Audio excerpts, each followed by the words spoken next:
Sloss and Humphries on the road. Muggins and Cream, Cream and Muggins, straight thuggin', living the dream. That's our intro. Fucking muggles. Tickling the clit inside your head that makes you laugh. They said it can't be done. How are you coping after your 6 long-haul flights in the space of 3 weeks? You know what? Fine. Like, you know, first of all, an important caveat to add for this is I'm not some sort of superhero, but I do regularly fly business class. So it's like a different experience. But also, man, because of the fucking X tour, when we were just traveling all of the time, so consistently every day, that even this past 6 weeks has been a lot, but like in terms of my perspective of what a lot of travel is, it's only like a 6.5. But what is good is because Cara, Kaylin and Cara's parents joined out in Singapore. They're on their way to New Zealand currently. We'll talk plenty about Singapore. Yeah, we gave them just a couple of extra days there because there's no point dragging a baby round to every part. And like, because we had 3 internals and so we've just done, so to fill people in, we've just done Singapore, which was the first long haul flight, and then the flight from there to New Zealand, where we've done Christchurch, Wellington, and now we're in Auckland, where we are for 3 days.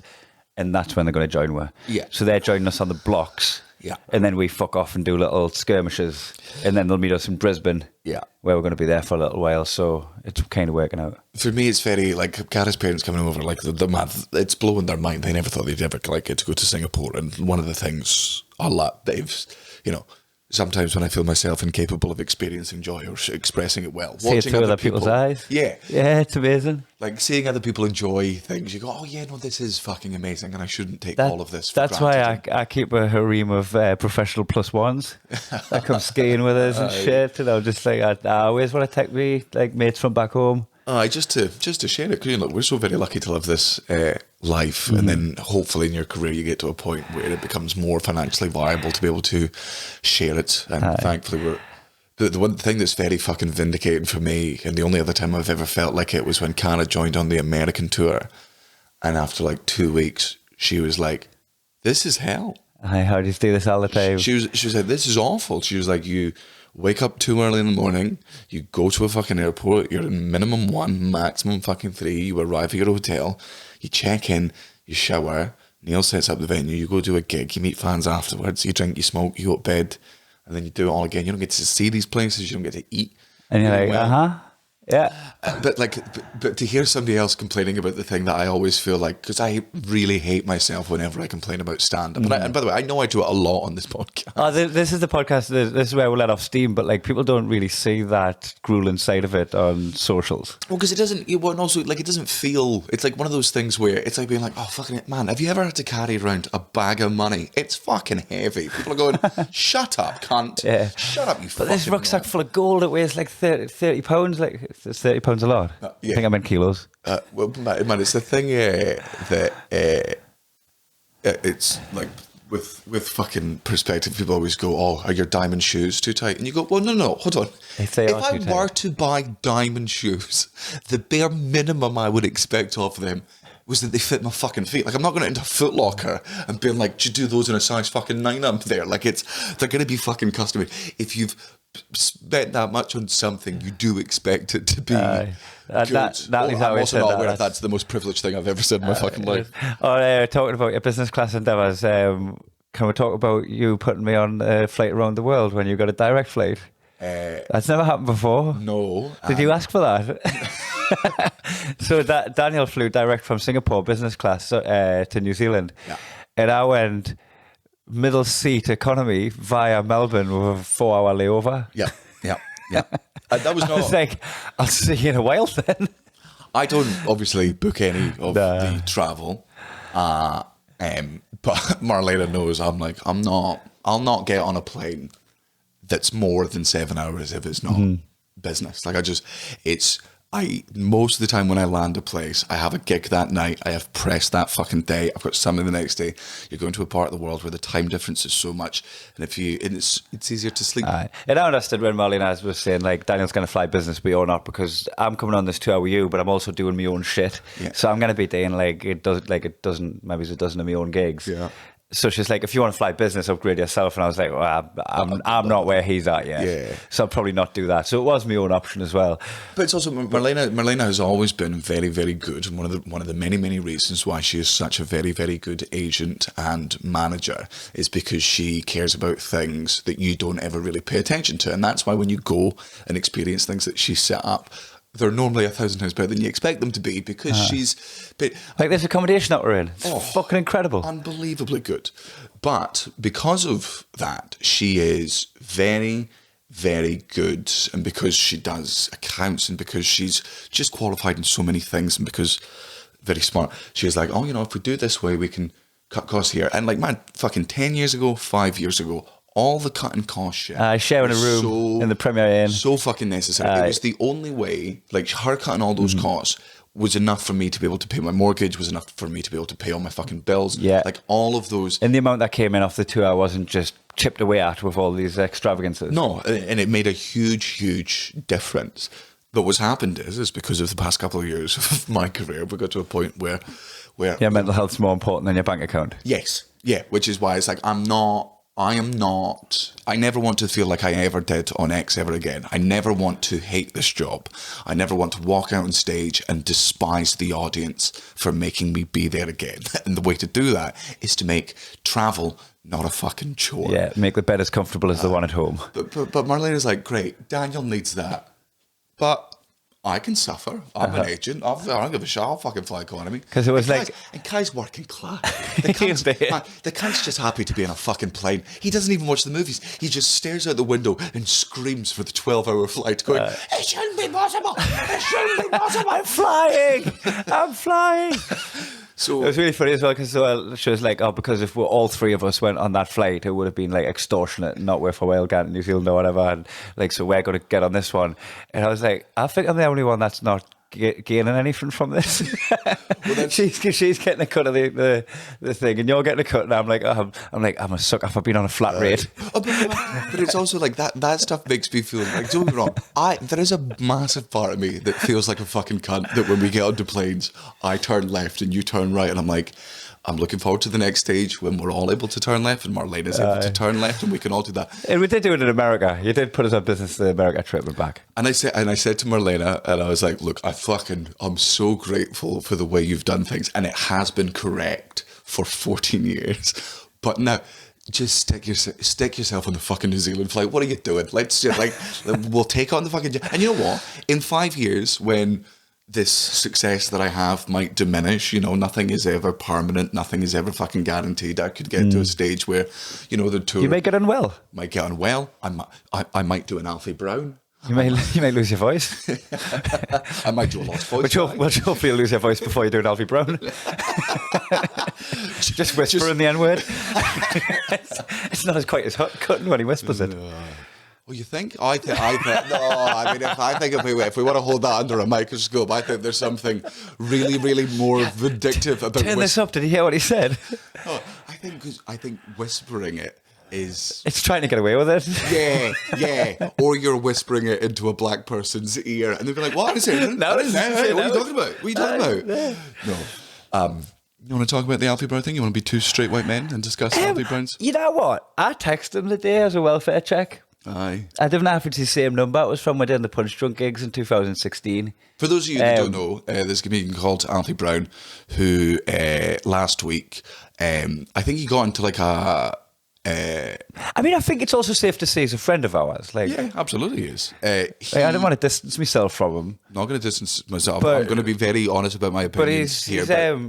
He's getting punished for something bad that he done, and I think he's fucking I read his apology. Like, he knows what he done was bad. It doesn't stop it being bad. It doesn't stop the fact that give the context, right? So he during a tour show last week, I believe he was talking to a woman in the front row, and he was talking about fucking anti-Semitism in the Labour Party, which is a topic whenever somebody discusses it. I'm like, cool. Can I leave here? Because every time I've seen this discussion happen, everyone starts screaming, and I learn absolutely nothing other than I'm never going to weigh into this debate because it's just going to involve being fucking yelled at. That being said, I think if I personally were to read like fucking David Baddiel's book, apparently that's excellent. I think it's called like it's only the Jews or something. I think that might be worth it and would help me get a better understanding. Anyway, Alfie has this discussion with this girl, this woman. He talks about it online, and then obviously people who are on the other side of that debate to him found an old clip of him, I think 8 years ago, where he says the N-word like 9 times in a routine. Now, context is always important, right? But before we get into the context of the joke, I'll also acknowledge, just don't, any whiteys out there, just don't say the word, even if you're trying to be subversive, even if you're trying to be intelligent. None of us will ever understand what that word feels like. Now, don't get me wrong. And I was going to say, I've spoken about this before. I in my 2013 show, I did it when Reg D. Hunter said, shit's just got real.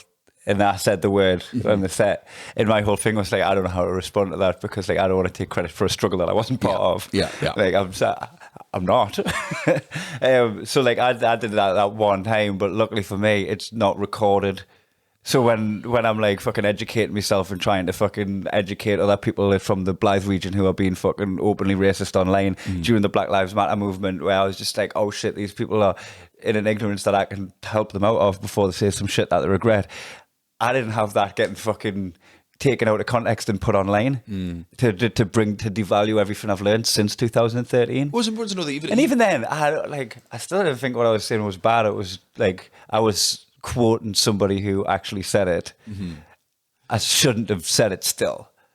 And Alfie's bit is within the context of language and slurs and whatnot. And but don't be wrong, I never would have fucking done the joke, even if it was in my head. I'm like, that's a conversation for friends where I'm like, here's a joke I'd love to do on stage, but I never fucking. It's also problematic because of the volume of how many times he says the word, and he seems to be relishing it, like so it doesn't come across good.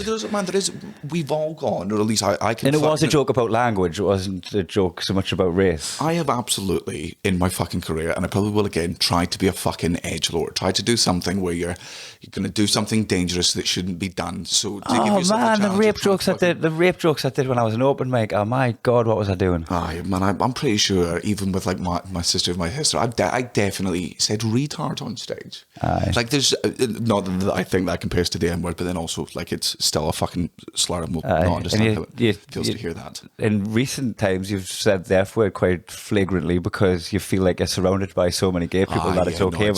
But that is just white boys surrounded by black people dropping the N-bomb. No, it is. Yeah.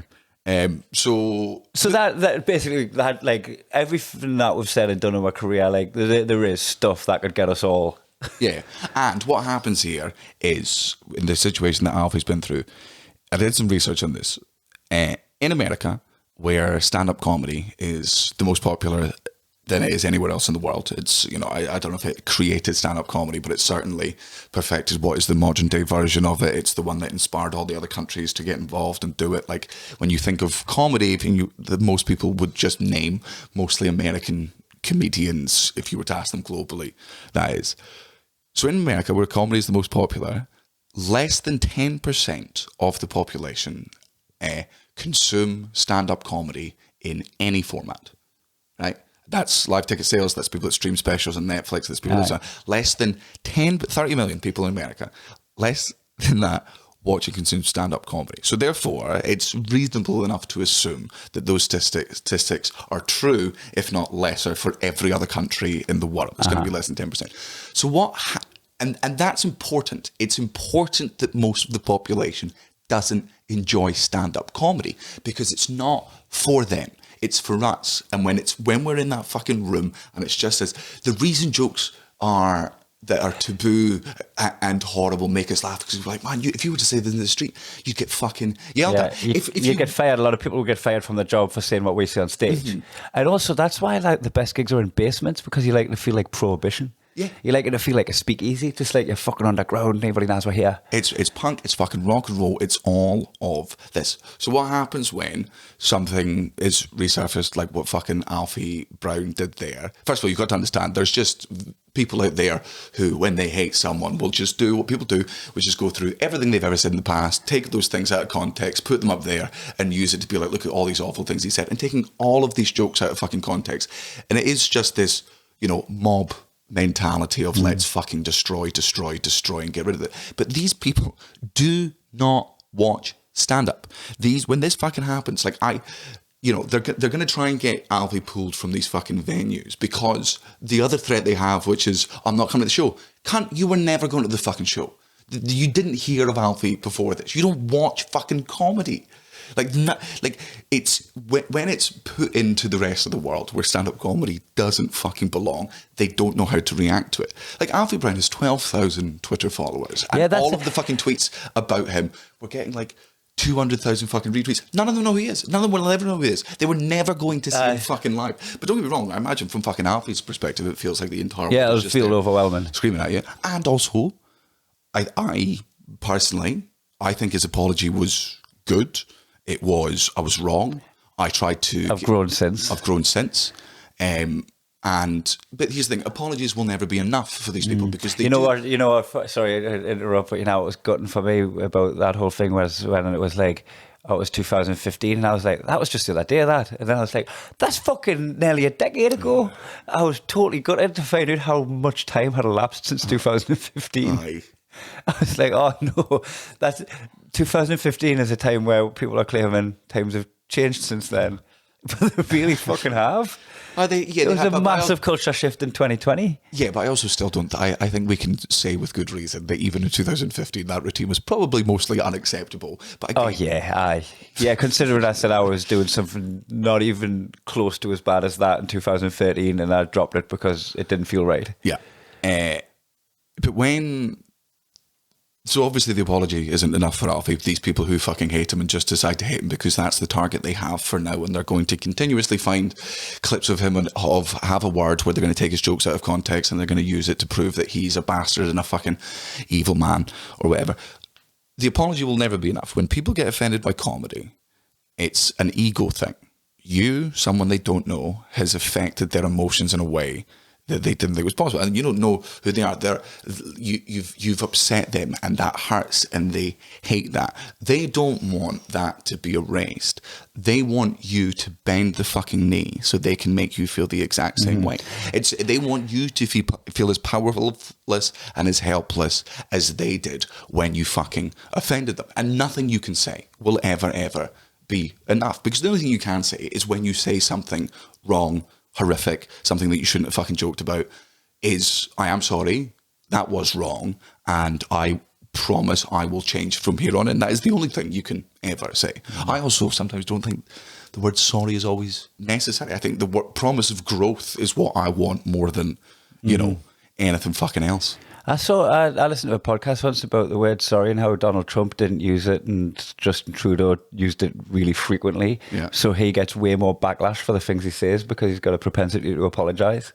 Aye. Because he'll admit that he's wrong, whereas Donald Trump just wouldn't admit he was wrong. Yeah. So he would just plough through and get away with it all. Which is a fucking bullshit way for society to have settled into. I think Alfie's still coming to... He's coming to Australia, yeah. I read a thing that because it was about he didn't get pulled up the creek or something, because there was a thing went around that he got pulled from up the creek and it was just like a mutual decision. He said, I don't want a gig right now. Yeah, which is fair enough. But he's still going to go to Australia, so he'll be there. They love his racism.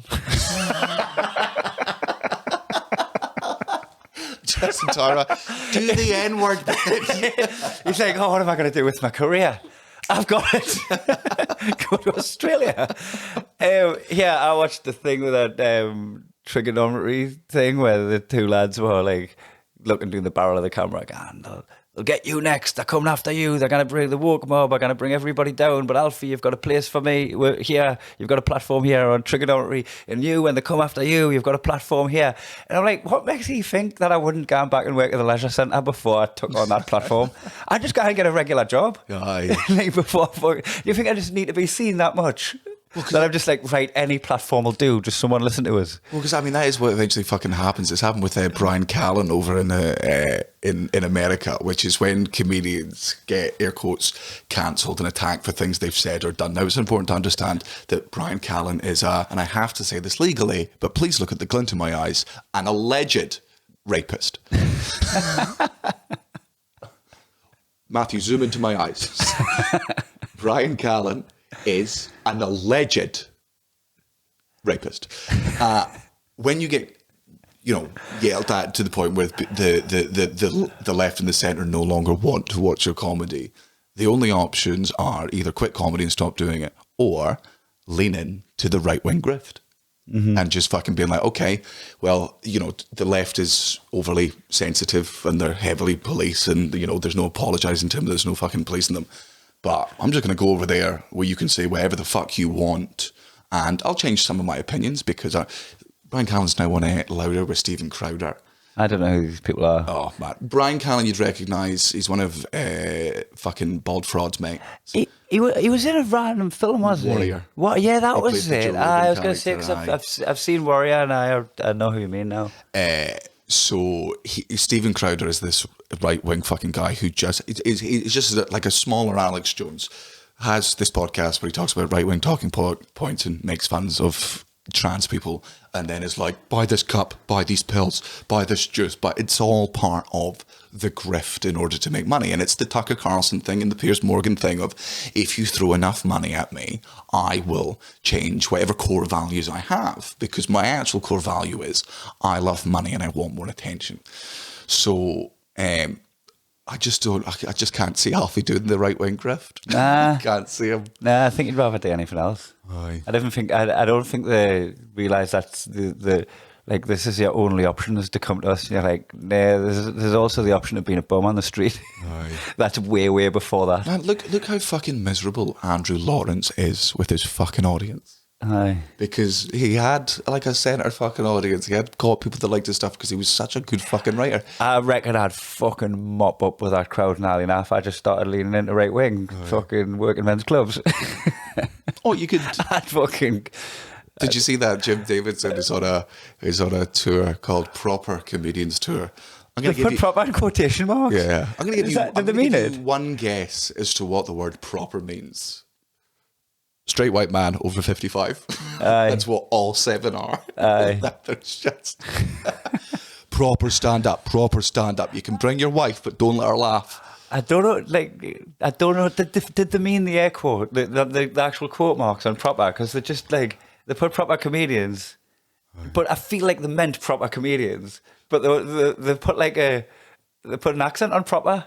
It's code for racist, right? Because that's what boomers mean when they're like, oh, it's like back in the days of proper comedy, and you're like, you mean Bernard Manning? You mean the jokes Bernard. taxi drivers tell you to put in your set? Yeah. Moving on. And speaking of countries with actual legit cancellation policies. We've just been to Singapore, and we're like, I don't think Alfie would be able to just cancel a gig and spend some time with his family. No. If he played that in Singapore. My Singapore comedians have a term for, obviously it's a place where you are not allowed to criticise the government. And if you do... Which we seem to constantly do just as we leave the country. We're the cowards. Yeah. It is really like it's another form of like fucking white savior fucking privilege to be able to go to these countries, say whatever the fuck you want, and then just leave and be like, well, I guess I had the courage to do what they didn't. Motherfucker, you don't live there and you're never going to deal with the consequences. It was the getting off the flight. They done an announcement before I disembarked saying, make sure you don't bring any drugs into the country, even edibles, even cannabis, because it is punishable by death and the death penalty. And you can still go there and like talk about drugs and joke about drugs and mention you took drugs. Now, if like legally it's punishable by death, but if morally you think it's punishable by death, then you shouldn't be just accepting of people joking on about it. What are you doing? What are the Singapore government's listening to this? What are you doing? Don't tell them to fucking kill me for talking about drug use. But like if say paedophilia got punishable by death, and a lot of us would be in agreement, going, yes. Yep. Kill that cunt. Unneeded by society. Fuck the kid, kill him. Punishable by death, right? So you're like, fuck the kid, let's kill him. Fuck the kid. That's how we got here. Fuck the kid, then kill him. Yeah. If then somebody from a country where that wasn't punishable by death came into our country and started going, shag loads of youngins back in my place. I've just been shagging youngins in Amsterdam, right? You wouldn't just be like, what do you like? It's just so liberal. Yeah. You'd be like, huh? So the fact that the law and the morals don't add up. Just makes it feel fucking really jarring. Yeah, but it's not the people that voted in that fucking law. Like when you get to Singapore, I don't know if you know this, but the motto of Singapore is Singapore, you wouldn't fucking dare. Oh, everything runs perfectly. Everything is so clean. So well it's done. so very safe. And so clean. You walk these streets. There's no chewing gum on the floor. You know why? Punishable by death. Yeah, it's illegal to have chewing gum. It's not punishable by death. But it is heavily fucking illegal. It's punishable. You look at Singapore and you're like, this is punishable by amazing. breath. This is such a good society. But what evil took place to get this place this safe and good? Yeah. Like I was just... Don't look in the closet. It's like a superficially tidied place where all the fucking dirt's behind the... Yeah. It's just been quickly hidden away. Aye. But it's fucking gorgeous, though, and I like being there. Yeah, it's dead nice. Hotels are phenomenal. Yeah, everyone's good. The food's always so good. Singapore was the lifts are fast. Yeah. You get in one of the lifts that comes immediately, you press the button and you're on your floor immediately. Yeah. It's all very, very efficient. The gig was fucking great fun. So good. You know what I love for that gig is, and it's probably because of the accent as well and the language barrier, and they're like leaning to listen. But you know when you're feed lining, you could hear a pin drop. There's no like rustling around, there's no movement, there's no like just backdrop like whispering. There's no American voice of a guy just repeating the punchline to his girlfriend. Because sometimes there's just like some ambient noise, not enough to mention it. Right, but to hear complete stillness like that is so unnerving, because you're like, if I get to the punchline and there's still this quiet, I might just snap my own neck.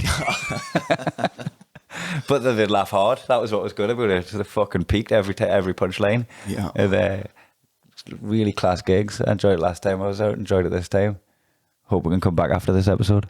I think we're fine. Like the thing I was saying earlier, the Singapore comedians have a term which is called having tea with the police, which is like if you do say anything negative about the government, like you'll be having coffee 2 days later, and then just like 3 police will turn up outside, and then 2 of them will just sit where you are and just explain to you why that joke's not going to happen again. Yeah, fucking hell. Whereas, if you want to talk about cancel culture in the UK, I hope Boris Johnson dies. I'm glad the Queen is fucking dead. I hope Prince Andrew dies. It would be good if Rishi Sunak was hit by a car. Jacob Rees-Mogg deserves to be shot in the fucking head. Up the riot. Free speech, baby. And then we went to New Zealand, which was your first time in New Zealand. Yeah, it's not often I get the scratch country off the scratch map anymore. Yeah. Which I've got one of those and I haven't unrolled it yet, but I think I'm gonna. Yeah. I really like it here. Yeah. The people have got the right attitude. Yeah. They're sure of themselves without being arrogant. Yes, I love it. They're proud of their country, but without being nationalists. And they're like doorman last night was class. We had a fucking belter night last night. We took an edible that was like the perfect amount, and by that I mean it was just too much. Yeah. The fucking dream. We went out with a friend of ours, Duck, and one of the boys from Foil Arms and Hog, Sean Flanagan, and we go to this. You might remember Duck as being on the roast of Daniel Sloss, the only one that wasn't hiding from the camera by the end of it. Yeah. He was on like a couch full of people. It's so funny because the camera on the room there, right, is like a handful of people, but there's 20 people in that room, but you can probably count about 6 in the camera, right? By the end of it, you can just say Duck and everyone's just against the window hiding from the camera. Just like, I don't want anyone to see me this wasted. Yeah. The first time we're like, I think it's fair to say that it's an assumption that most people have that 95 to 97% of doormen and bouncers are pieces of shit. They're the type of people... The badge has gone to their head. Yeah, it's gone to their head. They never become cops. Yeah, and it's just this thing. It's their way of having power over people in society and the world because they have none of it in their own heads and in their own fucking hearts. And if there is any sound ones, they generally work at comedy clubs. Yeah. Or they end up becoming like the head of security firms because they're just like good and they don't... They can de-escalate. Yeah, there's no... there's no violence on their fucking history. The first thing that I knew this doorman was fucking sound as fuck, right? when we get in, he's got that like desk and he's got that like little camera that they have at some things, which is like, hey, we're going to ID you when you come in and we're going to take a picture of you, scan your face, make sure you're not on any of the fucking systems, but also so that we've got a record that it was you here. Yeah, and it was a very official looking Diaz that he was stood at, wasn't it? Like, and man, we weren't not drunk. We were like, we were drunk, we were fucking stoned, and we were being like loud as we were, not boisterous, but just fucking laughing at each other. And this is such a key moment where most bouncers would be like, ID, and they just fucking stare at it for 2 minutes. And they'll just take the buzz out your night, just let you know he's in charge. Yeah. Just so that you just take your enjoyment level doing a couple of pegs so that he can manage you a bit more. Just so he makes you feel that you've got to say fucking yes sir, no sir, 3 bags full sir. He'll keep one of you fucking. Feel pleased that you got in. Aye, and you're like, oh thank God, thank God I can be a paying customer at this overpriced establishment. Yeah. This guy just went, you guys having a good night? And I'm like, here we fucking go. And I'm like, yeah man, great. And he's like, cool. Enjoy. And I was like, really? He's like, yeah, you guys don't seem like you're gonna do anything. Yeah, it was when we went to chat with me, because we did like mention about that when we come in. You were just really sound like you just like that would just continue our enjoyment of the place without fucking eyeballing. We're like expecting the UK, and you're like, I want you to have a good night. Yeah. And like that Kiwi accent, that's just like I always like go to Korg off Guardians of the Galaxy. Aye. Hey, bro. Yeah. Bro, what do that to you, bro? Just want you to have a good night, bro. You come to my place. We go at one point just to fucking vape, and there is this drunk guy who is clearly on crystal meth or something. Yeah, there's like it's drunk, and there's also methamphetamines somewhere in his body. He's not tweaking or whatever, but like he's gone and he's chatting away to them, and he keeps asking if they can come in. And then he tells him he can sing or something, doesn't he? So he's been very nice. He's like, buddy, I can't. He's like, man, you're clearly really drunk. You're wasted, man. I don't think it's going to be the best place for you. If you go away and sober up a fucking night, and he's been really, and the guy's begging and pushing. I'll sing you a song. And he goes, I'll sing you a song. And his mate goes, sure, tell you what, if you sing us a song and it fucking impresses us, we'll let you in. And then the guy starts having this panic. He's like, okay. Twitching. Anyway, we've come out, we've been chatting to the doorman, we're having a vape, and then we just start clicking him in. It's like forward, just start clicking him in. The cunt gets a bit of confidence. Aye. Cheese up. He has the voice of a fucking angel. He's this twitchy little crackhead, and then he just starts belting out fucking John Legend or something. Now, there was part of me that while this was going on, where I'm like, if I were to take the situation and put it in the UK, this is really cruel. And humiliating? Because this would be a UK bouncer just going, all right, junkie, fucking dance for me. Yeah. You're out your own head, and I'm going to have a little fun laugh here with my fucking friends. But the doorman let the guy bargain. He was like, all right, I'll hear you out. He said you're going to sing. And the guy fucking sings, and he sings for like fucking 2 minutes. We're bopping away. And at the end of the doorman went, man, fair enough. Like that was fair enough. Like he turned around like the voice. I didn't think I was ever going to let this guy in. That was my job, to stop you getting in. But there we go. And then and when we were coming out later and talking to him, I'm like, man, you're like one of the soundest doormen I've ever met in my life. He's like, man, look, the guy came in for 10 minutes. He didn't manage to get any money off people. I was keeping a fucking eye of him. I'm not going to he's like, I try to judge people based on their character and in the moment. And he was like such a hard looking dude. And he was like, I don't believe in violence, bro. yeah. This fucking 6'8" brick Maori fucking shithouse. Like all of these stunning fucking tribal tattoos. Yeah, he's one of me, man. One of me boys. Oh, we're in the same tribe, are we? I didn't see you. Yeah. Like a man that could just fucking crush melons like a fucking mountain. And he was like, I got a son, bro. I got a family. And he showed his picture of his son. Giant of a giant of a man. He's like 30, and I'm like, he's 30. Yeah. We're like, does he play rugby by any chance? Yeah, bro, all the time, bro. It was just nice that, look, I'm sure people in New Zealand will tell us stories of times bouncers have been a fucking arsehole. We have had a really good ride of like everybody that we've spoken to who's been really fucking sound. All the staff at restaurants and hotels, like people that we meet after the gigs, people that we've like ended up drinking with. Aye. And we've only been here a couple of days, and I'm just like so far from a country that I've just stepped foot in has represented itself better than New Zealand, practically any country I've been in. New Zealand always makes me sad because in my head I'm like, this is what Scotland could be like if it wasn't attached physically to England. If it just floated off and had a nice warm climate. No, man, the fucking climate wouldn't matter. We would just start burning more fossil fuels and wait 30 years. Fair enough. But like, we are it feels like we're fucking held back because we are physically the same like, fucking we country. could be like you. Yeah. We could have that identity. Scotland is more liberal than England. Right, in just the fucking way they vote. I mean, don't get me wrong, I don't think the Scottish government is perfect by any fucking stretch of the imagination. And I think in recent fucking years it's started to eat its own tail and become a bit fucking mental. But it's a lifestyle podcast, not a politics podcast. Oh, yeah, fuck. So we did the Christchurch gig, which was amazing. That was top 5 of my career for me. Yeah, you came off with that same buzz that I come off in Bengaluru. I think I did an I think I did like 2 hours. You breached 2 hours, yeah. But you did like kind of put it in their hands. Yeah. I said to them, because you were just like, how long have I done? Oh fuck, is there a curfew? Nah, and you're like, do you want to just keep this up? And really cheered. So like, you give it to them, you let them choose their own adventure. It was because there were so many things that like you happened uncored yourself by accident. Yeah. Like, there was a fucking fly that wouldn't leave me alone for fucking ages, so I ended up getting 5 minutes out of that. At one point, I ran out of whiskey. Like, yeah, no, field and retain. It's fucking... I couldn't believe that was happening to us when I watched that. It was McIntyre's Roadshow, wasn't it? Oh. Noel Field done a like segment on McIntyre's Roadshow, and it was just him like pretending to be a fly or follow a fly or something. It was like the fucking Breaking Bad episode everyone hated. I couldn't fucking... stand.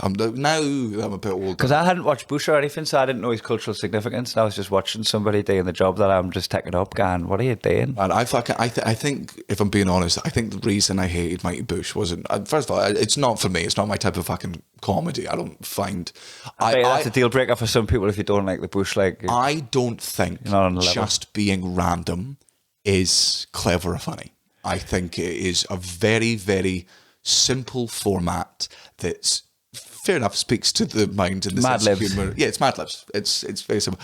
That being said, I guarantee Noel Fielding is an absolute fucking sweetheart. Everyone I know who's ever met him talks about what a lovely bloke he is. I've seen him on Great British Bake Off. I'm like, man, I reckon I could spend 3 days he'll with be you. Class. You're not mad at him and what he did. You're mad at what he spawned.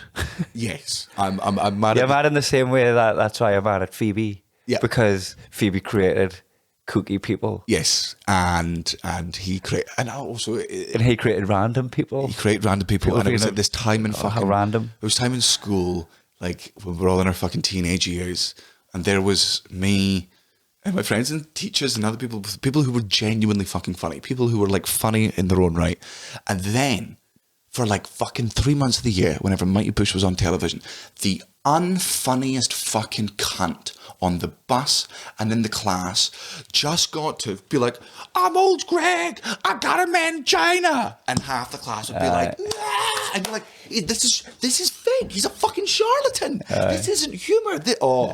And that's, yeah, it's like, you know, Tim Minchin is so fucking brilliant. Stuart Lee, I think, is great. Stuart Lee fans suck ass. Mm-hmm. Daniel Kitson fans suck ass. And a lot of Minchin. I think they're better now. They spawn so many, like, what's the opposite of lookalikes when the sound-alikes on the open mic circuit? Mind you, I reckon there's got to be, people out there must fucking hate my fans. I reckon because my fans think my comedy is intellectual, I bet when they, like, some of them talk about it, they talk about it being like, oh, it's just so smart. And there's people being like, they can't pretended to wank off Prince Andrew for 10 minutes and then did a joke about Japanese people where he just did their voice. Like, this is your intelligent god? When they boil it down to its component parts and take all the magic out of it. It's funny, you know, we're talking about comedians, inspirational comedians spawning copycats. Natalie was, because like she'll come when I'm doing tryouts, trying out new material at the stand or whatever, and she'll come along when I'm on open mics just fleshing out material, and she's like, she's from Glasgow, so she sees people that are doing the Kevin Bridges voice, and she's like, you do know that's not a Glasgow voice, that's Kevin Bridges' voice. Yes, there wasn't like a bunch of people that were walking around talking like Kevin Bridges. Kevin Bridges came as a unique variation. Like he took the Glasgow accent and he gave it this cadence and these pauses that it didn't already have, and he was his own unique person within the Glasgow accent. And now everybody's just acting as if that's how they spoke in school and that's how they were raised to talk. And you're like, no, you're not being like, this is somebody from Glasgow telling us this. You're not being from Glasgow, you're being Kevin Bridges.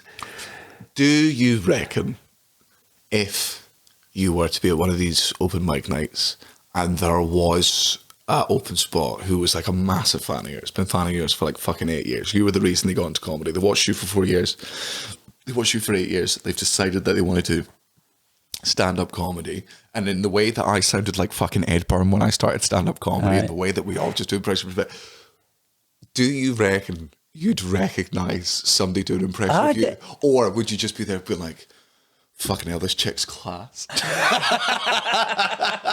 This chick's unbelievable, man. Her mannerisms, her cadence. This bitch knows how to tell fucking... I don't know what it is about her. She needs to stop eating her bogies, though. That it kind of happened. There was, you know the lad. He's a friend of ours, Connor Wilson. He comes to our gigs in Newcastle and we do them. He might even be listening to this. He started doing open mics like shortly after I started, like about 3 years after I started. And like because he'd hung out with me and stuff and done a bit of writing with me, it was like I was being mimicked, and I just found it quite flattering. I was like, he's young, he'll find his own voice eventually. Yeah. And I think you fucking do. But yeah, I mean, and also somebody won a gong show with me comedy store set. Did they? I expect you might tell us. He was like, I had to disqualify him when I discovered it was all your material, word for word. Fucking fair play. I was like, yes, I won. I'm still good at gong shows. I always remember that Vladimir McTavish story, like fucking 15 years ago. I think he went over to Norway to do stand-up comedy. And he was headlining, so he was doing like 30 or 40 minutes. And then for people that don't know, Vladimir McTavish is a Scottish man called Paul Snedden who does a character called Vladimir McTavish. And he's a legend on the Scottish circuit. He's been doing it for fucking so long. Like Vlad did like most of my opening gigs. He's been around for ever and will hopefully be around. I didn't understand half the stuff he's saying, and that's what's funny. Aye. When he was in Norway, 2 other like Norwegian comedians opened for him, but they obviously just did it in Norwegian. He does the show, it all goes well, he gets invited back out like 3 years later, he gets like the same 2 comics to fucking open for him again, and they do their show and they fucking smash, and he's like, God, they really have improved in the past 3 years. And then he goes on, and because it's been 3 years and it's a different audience, he does the same fucking set. Like Vlad doesn't do the Fringe every year, so he's not turning over material at the same rate as other fucking comedians, and the jokes that rip, just none of them are fucking landing. 2 Norwegian cunts had just fucking translated a set from 3 years ago into Norwegian and did it well. No way. Between them, they just released set. Apparently. And they denied that he was on, and they were just doing like a tribute act of him in Norwegian. But I think because comedy That's was so new funny. there, it wasn't a malicious thing. It was that thing. Like back in the 60s, working club comedians did just fucking trade jokes with each other, and gags were things that existed in the world. It was only really when the alternative fucking scene, I guess, that's not true. Like Dave Allen, the storytellers and stuff. Mind you, they were telling stories that were gags. I remember the first time I come out to Lithuania, and it was me closing joke with a back massage ta-da thing. Just didn't get it. But like everything else went down fine, and that just didn't get that big. And I was like, how did that not work? Was there something missing in translation? He was like, it's on YouTube. They've seen it. Everything you've ever done online has been witnessed by everyone in Eastern Europe. Which means Alfie Bound was cancelled in Eastern European ages ago. They would not give a fuck. Yeah. You just can't tour Eastern Europe before you end up on that. I bet if you go into Alfie Bound's Instagram right now, it's just a bunch of Moldovans being like, come to Moldova. Would love to see you in Albania. And then Wellington, we'd done Christchurch. Oh my God, like I was so fucked. I would ask you at the beginning how you were after the long haul flight. I was threadbare when I landed from Singapore. Because I'd done that gig and I'd done the Good Times Comedy Club in Christchurch. But before the gigs, I didn't know how I was going to do it. I was like, I can't even think of me set. I don't know what my jokes are. I was fucking trying to just get 15 minutes of sleep backstage. And, when you wake up and you're just worse for having the smallest amount of sleep. And I was totally fucked then. So, I went for a drink after still because the adrenaline dump off the gig, and the gigs went fucking amazing. Like, it's funny how you can just still fucking pull it out. Is that just being professional? That's just years. Years and years of doing it.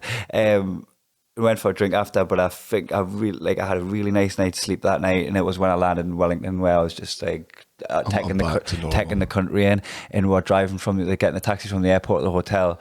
And the first time I ever went to Edinburgh, I was like, I'm going to live here one day. Aye. And I fucking ended up living with you for several years. I had one of them things where I was just like, this might be where I retire. Aye. It's fucking gorgeous because it's like all of the houses are in the woods. Yeah. Like they're on there's hills off the coast and all the houses are just kind of dotted around. Plenty of space between each of them. I don't know if you paid attention to... I don't know how much they are like, but fuck me if you could bank one of them for just your twilight years. Yeah. What a belter place to wind doing the clock. Well, I think it's like the attitude that they have here. I don't know if you listen to... And I'm sorry if it's a really upbeat place and I've just reduced it to a retirement home, Wellington, but I'm still going to be partying. The safety instructions that are on planes that nobody fucking listens to because if a plane crashes, we'll just all die. The New Zealand one, I had my fucking headphones off and they said something. They were just talking about the culture of New Zealand and, you know, how important it is to protect the nature here, to protect the wildlife, to protect the heritage of the country, to protect the history and the livelihoods of the people that were here first, and make sure that we do not erase their culture. We encourage it, you know, all this really nice stuff that as a bleeding heart liberal, I'm like, fucking do it in Jeremy Corbyn's accent. One of the things the guy says is in New Zealand, we don't believe that we don't inherit the earth from our ancestors. We are borrowing the land from our children. And I was like, oh man, yeah. Tattoo that on my fucking back. That's my live, laugh, love. I've got words for the generation above. We're like when the hand with the thing were borrowed, and you can. What have you done to it? You've totally fucked it. No, it's got no resale value. It was the previous owner. Man, I bought it like this. They fought for it. They fought for it so they could give it back, and you just had your way with it. It's covered in spunk.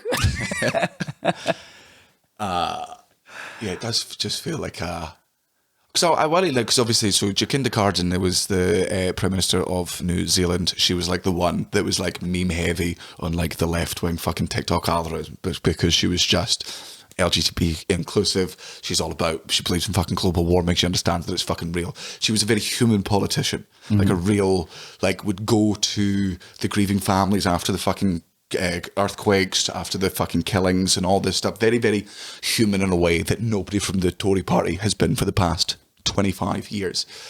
That's what, since Thatcher. Yeah. Man, I don't know, you guys, you know, milk is dangerous and bad for the environment. I don't know if you've watched Cowspiracy, but... Stole me milk! Of us we thought. Yeah, their thought was about the Prime Minister of New Zealand. But because what tends to fucking happen, at least that I've seen happen in countries, is you get like a dead liberal government, right? And then, because the fucking right hate that so much, they mobilise and they make sure a right-wing government gets in next. And then that right-wing government... The pendulum swings and we're both back and forth. I don't know if that will happen in New Zealand. Like, obviously, of course, there's a right-wing here. It would be fucking... Do you think it'll just like bob on the left? Oh, no, it'll just fluctuate there, but it'll never swing. Or I just want... So, like, look... The centre, the political centre of the UK, if you sit here fucking politically, right, that's there. If you go to America as a centrist in the UK, you're left wing in America. Yeah, right, got you. Their right wing is so much further right wing than our right wing is. So I just wonder... They have guns. Yeah. And they believe in, you know, they're very pro-life, you know, as long as it's getting shot in the fucking head and plastered all over a school blackboard. Anti-homosexuality, because it's against God and it's not natural. Yeah. Despite the fact, you know, it makes sure that no drag artists are performing in front of children, because we all know that it's drag artists that molest children and not Catholics and the church and pastors and all those fucking people. But you never care when it's those, because that doesn't fit the narrative. I wonder if I think it's the opposite here. We're left wing where we come from, and we land in New Zealand, and they're like, bro, you a centrist? You're a fucking centrist, bro. You're like, no, man. No. We don't appreciate your kind around here, bro. You're still welcome. You're still welcome. Yeah, put your feet up, bro. Yep, but I'm not happy you're here. No. But I hope you have a nice time, and I hope you get some perspective. Very, very sorry for our racist Kiwi accents, but if it makes you feel any better, our Australian ones are worse. The English one's terrible. Really fucking worse. Hate this English accent I've got. It's offensive. So we're going to have to wrap up this podcast in a bit because it is midnight and I have to go to Auckland Airport to pick up the family coming from Singapore. We have a couple of days here. I feel so very guilty. I have no idea what I've done to my son. Like the poor like he landed in fucking Singapore, like he was confused with the fucking timings, and then like he just got it right. But there was a day where he slept for like 13 hours, and we were like, "Oh, buddy, like of course." Yeah, you've basically put an egg timer in anti-gravity, and expecting it to know how long. A baby that has no concept of time. I'm just like, it's nighttime now, and he's like, "It's nighttime again." Yeah, by the way, it hasn't been nighttime for 2 days now. Yeah, my circadian rhythm disagrees, father. So there is part of me, the responsible parent in me goes, I hope he's tired. I hope when he gets off the plane, he's excited to see me, but that he's tired in the car, and then we get him back, that we're just able to get him down. I mean, he was brand new in Singapore. Like, he was happy, he was smiling. He was like, there was a bit where like you had to keep him awake, otherwise he would have had his sleep at the wrong time. And he had a little bit of a huff then, but he wasn't unhappy. No, he was just like, I just want to sleep, man, cunts. But the irresponsible father side of me, the one that's not his dad, the one that just wants to be his mate, I'm like, come here as awake as possible. Let Cara and her parents sleep. Let Kai fucking sleep. Me and him will just play in this fucking apartment and have some fucking time together. You actually want him awake? Well, no, of course, it's 90% is... You want to hang out with him for 3 hours before bed? Of course, I fucking haven't seen him in 3 days. I want him to tell me what happened in Singapore. I want him to just blether to me and be like, yep, don't know what you're saying, man, but it sounds like you had a great time. I wonder what he sounds like when he talks. It's going to be so funny. Yeah. What's he going to have to say? What do you mean? I just think, like, what's his crack going to be like? Yeah. Well, because I am just... Do you reckon he'll be like cheeky and funny and cocky, or do you reckon he'll be like a bit more like, like a brother Matthew, a bit more like analytical and... I don't know. If it was up to me, quizzical. Yeah, I'd prefer he was more like Matthew, to be honest. With especially if he had Matthew's intelligence, that would be fucking excellent. But do you think he's going to be a bit ditzy, like you? If he has my confidence turned down by 20%, I'm like, that's a good way to live your life, man. That's have that. Don't get to where I am. Don't do that. It's unmanageable, unattainable, and nobody really enjoys it. I was saying this to you. I'll be gutted. I'll be fucking gutted if he's scared of roller coasters. I'll be fucking devastated. That's the thing you've been looking forward to mostly with having kids, is just the excuse to go to theme parks. And they're going to like, nah. He's like pretending to be shorter than the sign. Man, so Cara would do fucking roller coasters and everything. I don't think she'd skydive. But maybe she would. I could, I feel like, maybe talk her into it.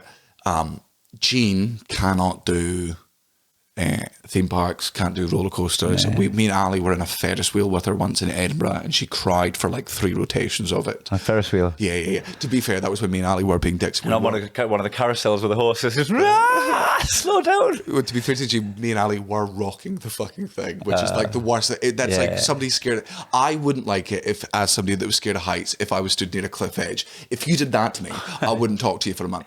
Did you see, totally randomly, I'm so random, do you see what did Alfie Brown on the flight Altitude? Oh, he was shit scared of flying. And I told him the fake fact of the Stephen King book, where I was like, generally the planes that go down are the ones with loads of empty seats, because people just had a feeling that day not to get on the flight, and they didn't get on it. There's so many empty seats on this flight. And then in the middle of us saying this, Natalie went, "Oh, Kai, you've got an eyelash." And she went like that. And she went, "Make a wish." And I blew it out. Hope this plane crashes.